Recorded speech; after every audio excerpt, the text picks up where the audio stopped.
Julian Assange has now been the recipient of the hospitality of the Ecuadorian embassy for 3 years, sheltering under its flag from charges from the Swedish authorities and in fear of ultimate deportation to America after his organisation WikiLeaks revealed thousands of US government cables.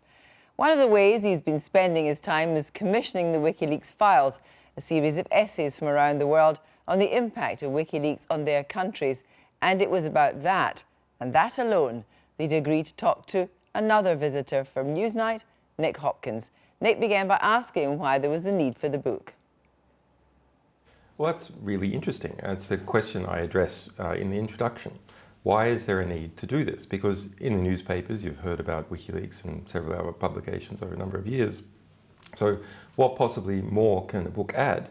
Well, the press, newspapers and so on, tend to just have a very minute focus, sometimes politically biased, but just, it's like swatting little flies.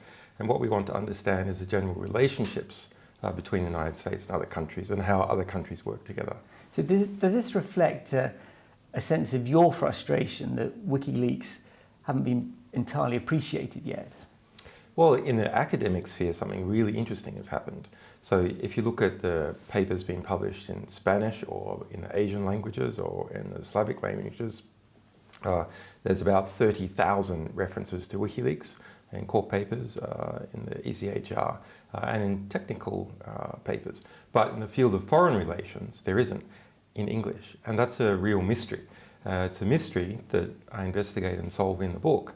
It is, in fact, direct censorship admitted by the editors of the most prestigious foreign relations journal, ISQ, because they're worried about the legal risks of citing cables. But isn't the problem here that the book is a collection of sort of WikiLeaks' greatest hits? But if you ask people out in the street about WikiLeaks, they don't think of the 2.3 million cables. They may not read this book. What they think of is you. Well, I don't know where you get those figures from. Actually, we did polling in the United States. WikiLeaks name recognition is 7 times my name recognition. So that's simply not true.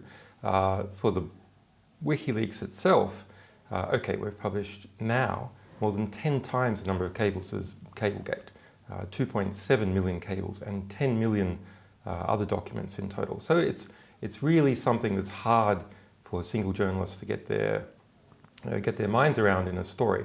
You need a book. Geopolitics is a serious, complex issue, so you need a book-length format to be able to tackle it. But what critics say about this book is that many of the writers that you have who have written about Russia and Turkey and such like, they all come with an agenda of their own. Many of them have written very critically about the United States. They're critical of Israel. So they're seeing things through another prism. Well, they are, professors and quite well-regarded journalists with long histories. It is true that they are people that are willing to take a critical eye to the United States. Now, that's something interesting.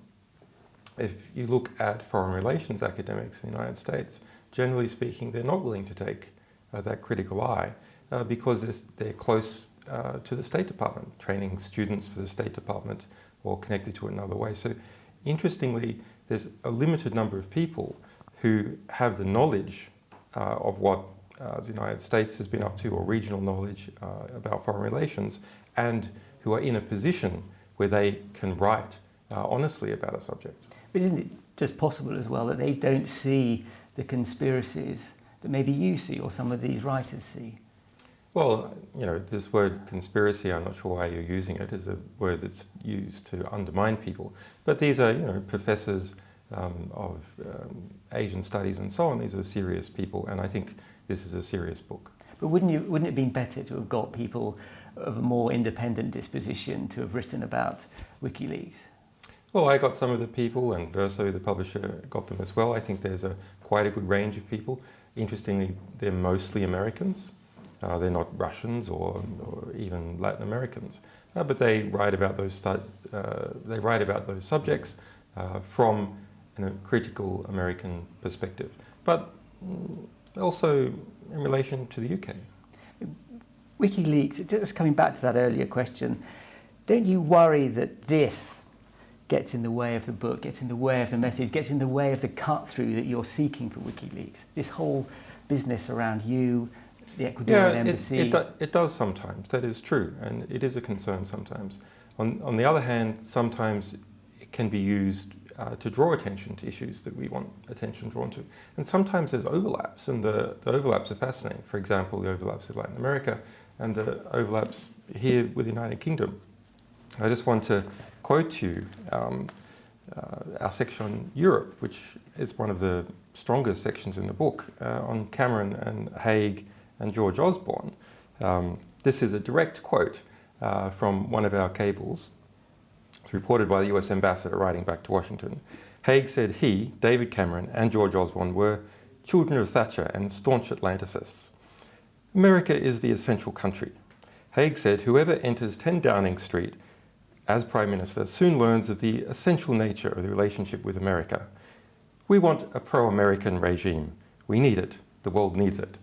So this just incredible sucking up by William Hague, embarrassing, shameful. But those are the people, those transatlanticists are the people running Downing Street right now.